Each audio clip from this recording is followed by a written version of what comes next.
조계종이 사회적 약자와 성소수자들을 초청해 특별한 법회를 열었습니다. 조계종 총무원장 진우 스님은 사회 곳곳에서 고통받는 이들을 직접 만나 위로와 연대의 뜻을 전하고 차별이 없는 평등한 세상을 발언했습니다. 조계종 총무원장 진우 스님이 오늘로 취임 1000일을 맞았습니다. 진우 스님은 종단 수장으로는 처음으로 1000일 동안 매일 108배 정진을 이어가며 생명상 대중화 등의 성과를 이루고 우리 사회 국민 행복의 화두도 전했습니다. 조계종 종정예하 성파대종사가 후원하는 제42회 성파시조 문학상 시상식이 영축총림 풍도사에서 개최됐습니다. 시상식에서는 김소혜 시인의 시조집 서너 백년 기다릴게가 대상의 영예를 안았습니다. 화엄도량 해인사가 경내 보경당에서 제2차 대방광불 화엄경 완독 대법회 입제법회를 봉행하고 4년 5개월간의 대장정에 돌입했습니다. 서울 북부권의 대표 기도도량 도선사가 을사년 윤달을 맞아 생전에 미리 공덕을 쌓는 불교 전통의례 생전예수제 49일 기도정진에 들어갔습니다. 안국선원장 수불스님은 입제식 법문을 통해 생전의 공덕을 공부 인연으로 이어가 정신적 벽을 깨고 거듭나라고 당부했습니다. 여러분 안녕하십니까? 6월 23일 월요일 BBS 뉴스입니다. 조계종이 아리셀 화재와 제주항공 참사, 이주 노동자와 성소수자 등 사회 재난이나 첨예한 갈등의 현장에 있는 사회적 약자를 초청해 특별한 법회를 열었습니다. 조계종 총무원장 진우 스님은 사회 곳곳에서 고통받는 이들을 직접 만나 위로와 연대의 뜻을 전하고 차별이 없는 평등한 세상을 발언했습니다. 정민지 기자입니다. 저도 제가 유가족이 될 줄은 꿈에도 생각을 못했었죠. 그리고 이렇게 모든 걸 덮고 간다고 하면 대한민국 모든 국민들은 애기 유가족이 될 거라고 저는 생각을 합니다. 청년 인구의 80% 이상이 임대에 의존하여 거주하고 있습니다. 정부가 만든 전세 사기 특별법상 인정된 피해자들만 해도 3만 명이 넘었고 23명이 숨진 화성 아리셀 공장 화재, 179명이 목숨을 잃은 제주항공 참사, 각각 532일, 130일간 고공농성 중인 한국옵티칼과 세종호텔 해고 노동자, 150만 명의 이주 노동자와 264만 명의 장애인, 수많은 돌봄 노동자와 산재 사고 희생자들, 3만 5천 명의 전세 사기 피해자와 성적 지향이 다른 성소수자들까지 한동안 우리 사회를 떠들썩하게 했던 사건, 사고, 차별과 고통의 이름들입니다. 취임 1000일을 맞은 조계종 총무원장 진우 스님이 이들 사회적 약자 40여 명을 초청해 법회를 열고 소통과 연대의 메시지를 전했습니다. 이 순간 우리 사회 곳곳에서 말없이 고통받는 이들의 삶에 작은 위로와 연대의 불빛을 밝히기 위한 그런 자리를, 이들은 결코 사회적 문제가 아니라 지금 여기 함께 숨쉬는 우리입니다. 조계종의 사회노동문제 전담기구인 사회노동위원회의 활동을 묵묵히 지원해온 총무원장 스님이 당사자들을 직접 만나 생생한 목소리를 듣는 일은 이번이 처음입니다. 진우 스님은 혐오와 차별의 대상이 되고 있는 약자와 소수자들을 위한 차별금지법 제정을 거듭 촉구했고 이번 법회 발언문도 성소수자 불자 모임 불반이 맡아 의미를 더했습니다. 불교는 생명의 다양성을 인정하고 존재하는 모든 생명을 있는 그대로 받아들이는 종교입니다. 불교는 누구보다 먼저 차별금지법 제정을 외쳐왔습니다. 그것은 정치적 행동이 아니라 수행의 실천이자 부처님 자비의 시대적 응답입니다. 조계종 사회노동위원회의 배려로 조계사 길 건너 회의실에서 매월 법회를 해온 지 7년이 넘었습니다. 이제는 당당하게 우리는 불자임을 말하고 싶습니다. 때로는 여법한 법당에서 법회를 하고 싶습니다. 있는 그대로 인정하고 존중하는 세상이 되었으면 좋겠습니다. 이주 노동자 치료기금 전달로 법회를 마친 진우 스님과 총무원 주요 소임자 스님들은 초청된 이들과 점심 공양을 함께하며 간담회를 가졌습니다. 공감과 위로가 절실했던 이들은 아픔을 보듬어주고 이렇게 다 같이 모일 수 있는 자리를 마련해준 데 감사를 전했습니다. 특별 법회를 통해서 아까 총무원장님 그 법문 들으면서 또다시 아픔 속에서 희망을 느끼고 위로와 위안을 받았다는 부분들 꼭 말씀드리고 싶습니다. 진우 스님은 사회노동위의 연대 활동을 더 강화하고 간담회에서 나온 이야기들을 사회 지도층에 전달하겠다고 약속했습니다. 어려운 조건에 있는 사람들과 더불어서 더 소통하고 또 함께 연대해 나가도록 노력을 하겠습니다. 제 위치에서 사회 각계 그 지도층에게 우리 사회 소수자들을 위한 그러한 목소리를 대변하도록 그렇게 하겠습니다. 누구도 버려지지 않는 세상을 위한 불교계의 대사회적 행동이 혐오와 대립, 갈등으로 점철된 우리 사회의 작은 위로와 함께 종교의 역할이 무엇인지 다시 한번 생각하게 했습니다. 서울 봉은사에서 BBS 뉴스 정민지입니다.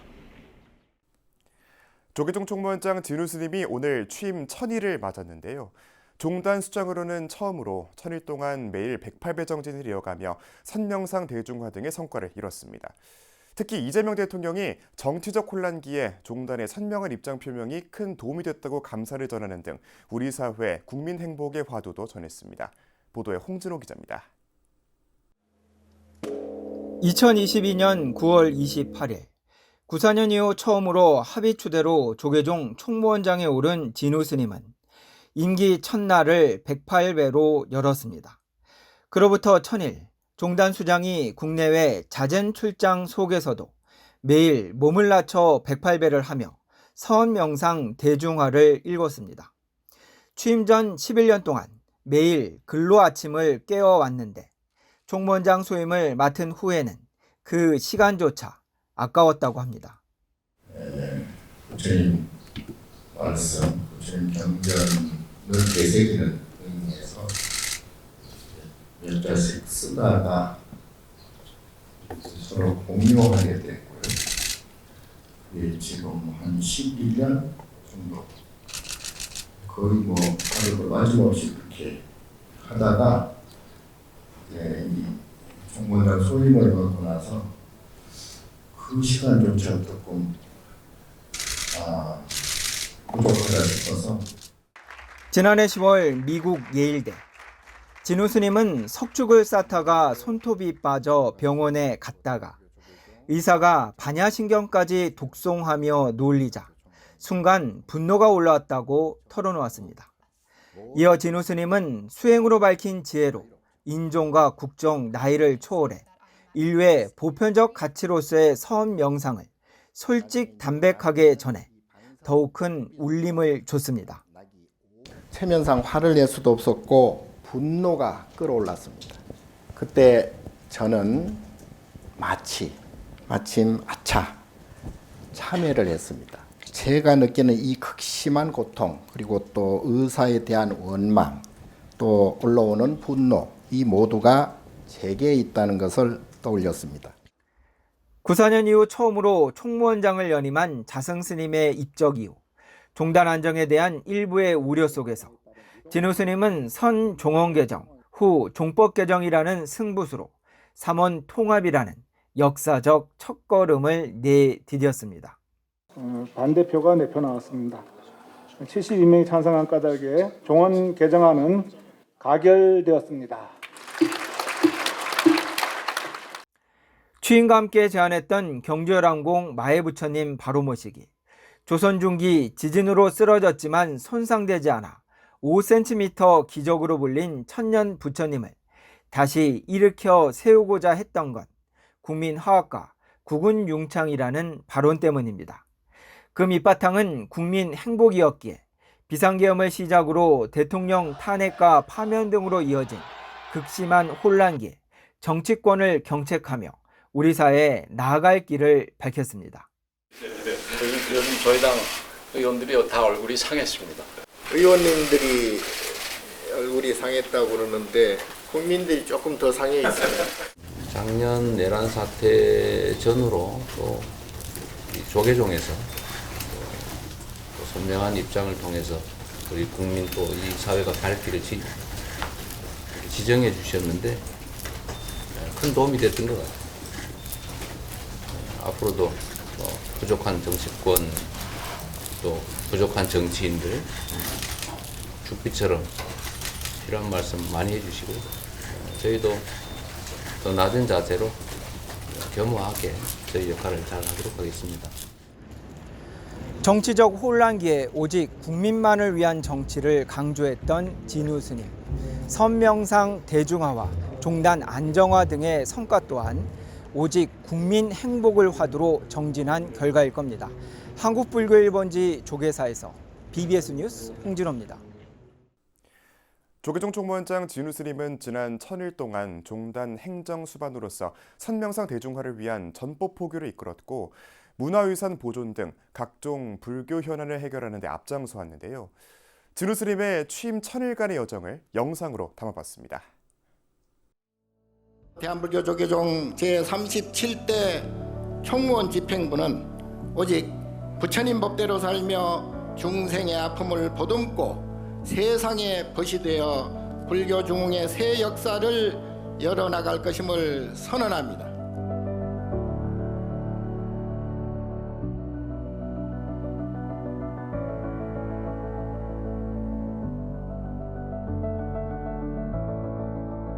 마의 부처님을 바로 모셔 천년을 세우기 위한 발걸음을 시작합니다.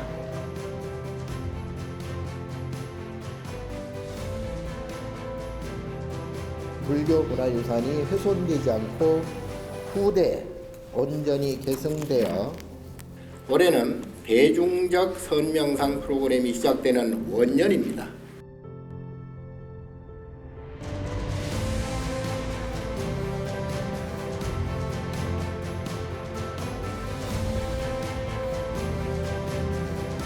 전통적인 불교 문화와 문화에 젊은 감성을 더한 재미있는 불교를 청년 포교의 정신과 비전을 담아내는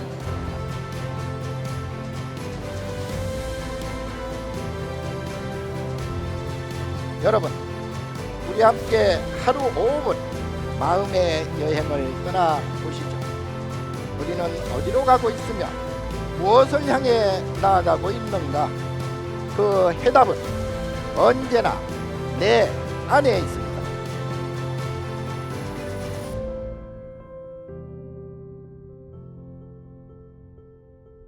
제 개인적으로는 이 선명상이 포교 전법의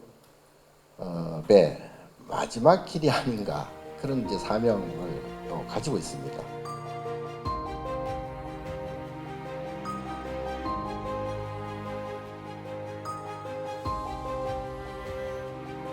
삼독심을 피우고 자비와 복덕의 보살심으로 맑은 정치, 따뜻한 행정을 펼쳐주시기를 바랍니다.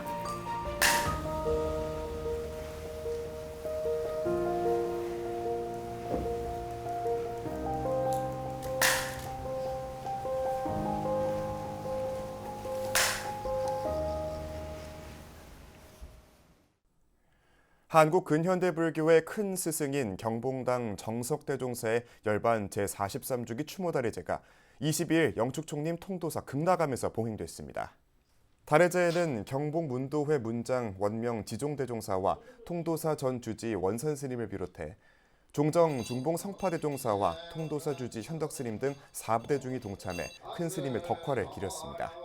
또 조계종 경봉장학회는 동국대와 중앙승가대 등 학인스님에게 장학금 1,800만 원을 수여하고 극락암 후국선원과 영축유락승가대학원 등에는 수행지원금과 연구비 800만 원을 전달했습니다. 이와 함께 경봉스님의 수행을 재조명하고 근현대 선사상을 엿볼 수 있는 한국근대선연구 경봉대선사 삼소굴 일지가 봉정됐습니다. 조계종 종정예하 성파대종사가 후원하는 제42회 성파 시조문학상 시상식이 21일 영축총림 통도사 서우남 장경각에서 개최됐습니다. 시상식은 조계종 종정 중봉 성파대종사와 영축총림 통도사 주지 현덕스님, 서운함감원 서송스님을 비롯한 4부대중이 동참한 가운데 개회식과 인사말, 축사, 시상, 수상작 낭송 등으로 진행됐습니다. 시상식에선 김소혜 시인의 시조집 서너백 년 기다릴 게가 대상 수상의 영예를 안았고, 문학상에는 김정수, 이선중 시인, 작가상은 서동훈, 서은숙 시인, 평론상에는 김태경 평론가가 각각 수상했습니다. 성파 시조 문학상은 조계종 종정 중봉 성파대종사의 뜻을 받들어 제정된 문학상으로 시조의 현대적 계승과 창작 활성화를 목표로 해마다 유망 작가들을 발굴하고 있습니다. 화엄도량 해인사가 21일 경내 보경당에서 제2차 대방광불 화엄경 완독 대법회 입제법회를 봉의했습니다. 입제법회는 명고와 범종 타종을 시작으로 방장 대원대종사의 입제법어와 주지스님의 환영사, 발언문 낭독, 대방광불 화엄경 세주묘 원품 독송, 화엄촌도 의식 순으로 진행됐습니다. 이번 제2차 완독법회는 해인총림 방장 학산 대원대종사가 증명법주를, 금종총림 여천 무비대종사가 강설법주를, 해인사 주지 해일스님이 운영법주를 맡아 화엄경 80권을 총 53회에 나눠 매달 한 차례씩 완독하며 4년 5개월 동안 이어갈 예정입니다. 여러분이 바로 부처님처럼 마음의 일체 버리 망상이 없는 지혜의 눈을 여는 것을 삼매라고 해인삼매라고 하는 것입니다. 삼매를 열어서 거기서 일체众生에게 항상 강력을 이루어서 비춰준다라는 말씀입니다. 53회에 걸쳐서 강경을 쭉 독송을 하게 될 텐데 웬만한 심리는 빠지지 마시고 여기하게 빠지시게 때는 집에서라도 열심히 하시고 그러면 방향되는 말씀대로 되게 된다. 우리도 꼭 선고를 한다. 서울 북부권의 대표 기도도량 도선사가 을사년 윤달을 맞아 생전에 미리 공덕을 쌓는 불교 전통의례 생전예수제를 봉의했습니다. 안국선원장 수불스님은 입제식 법문을 통해 생전의 공덕을 공부 인연으로 이어가 정신적 벽을 깨고 거듭나라고 당부했습니다. 보도에 박준상 기자입니다. 백중 기도를 앞두고 하얀 연가 등으로 가득 찬 도선사 대웅전 앞마당. 스스로가 쌓은 죄업을 소멸하고 지혜를 구하는 사부대중의 기도가 한창입니다. 서울 삼각산 도선사가 을사년 윤달을 맞아 살아생전의 공덕을 미리 쌓는 불교 전통의례 생전예수제를 봉행했습니다. 오는 8월 10일까지 49일 동안 봉행되는 올해 생전예수제 입제식엔 안국선원장이자 전통수행법 가나선의 대가로 꼽히는 수불스님이 사자자에 올라 법문에 나섰습니다. 수불스님은 우선 불교에서 말하는 제에 대한 분명한 의미를 설했습니다. 예수제는 미리 닦는다 하는 의미를 가지고 있습니다. 제라 하는 것은 가정이 한다 하는 의미도 있고 또 어리석음에서 지혜로움으로 전환하는 것이 제입니다. 그러니까 육아에서 얘기하는 제사하고 우리 불교에서 얘기하는 제하고는 달라요. 수불스님은 올해 초 1000일 동안 이어온 금강경 독송기도를 마친 도선사 사부대중에 의미 있는 회양을 축원하고 이 같은 인연이 치열한 공부로 이어져야 한다고 설했습니다. 금강경 속의 부처님 제자 수보리 존자가 깨달았듯이 5조 홍인 스님의 금강경 독송을 듣고 6조 해능 스님은 청정한 자성을 깨우쳤다며 불교가 살아남아 남을 깨닫게 해줄 수 있는 근거가 금강경이라 밝혔습니다. 그러면서 불자들로 하여금 부처님 앞에서 영험한 기운을 느끼는 데서 끝나는 것이 아닌 그와 같은 인연을 공부로 이어갈 수 있어야 한다고 강조했습니다. 그냥 살아가는 거요. 그냥 부처님 믿고 의지하고 불보살님이 알아서 다 해주시겠거니 그것도 소박한 어떤 입장일 수도 있는데 한 걸음 더 나가서 그 불보살의 가치를 내 몸으로 받아들일 수 있는 그런 준비를 어떻게 해야 되는지. 스님은 깨닫기 위해선 그 세계에 먼저 나아간 사람을 찾아야 한다며 적극적으로 공부 인연을 찾고 스승을 만나 수행 정진하라고 말했습니다. 무엇보다 망설이지 말라며 분명히 깨달음은 있다고 장담했습니다. 실제로 깨달음이 있으니까 당당하게 깨달음을 눈뜨십시오. 다 누구나 깨달을 수 있습니다. 진짜 변화가 있습니다. 온몸으로 체험하게 됩니다. 조계종의 선명상 대중화가 성과를 내고 있는 가운데 도선사가 특별히 마련한 수불 스님의 법문은 불교 전통 수행에 대한 이해를 넓히는 자리가 됐습니다. 아울러 도선사는 스님들에게 가사와 의약품을 공양하는 승보공양 의식을 봉행하며 승가와 제가가 부처님의 제자로서 깨달음의 길로 더불어 걸어가는 의미를 되새겼습니다. 금강경 천일기도로 쉼없는 정진을 이어간 도선사 대중들 앞에 생전예수제는 다시 한번 깨달음으로 나아갈 힘을 전해줬습니다. BBS 뉴스 박준상입니다. 이상으로 6월 23일 월요일 BBS 뉴스를 마칩니다. 시청해주신 여러분 고맙습니다.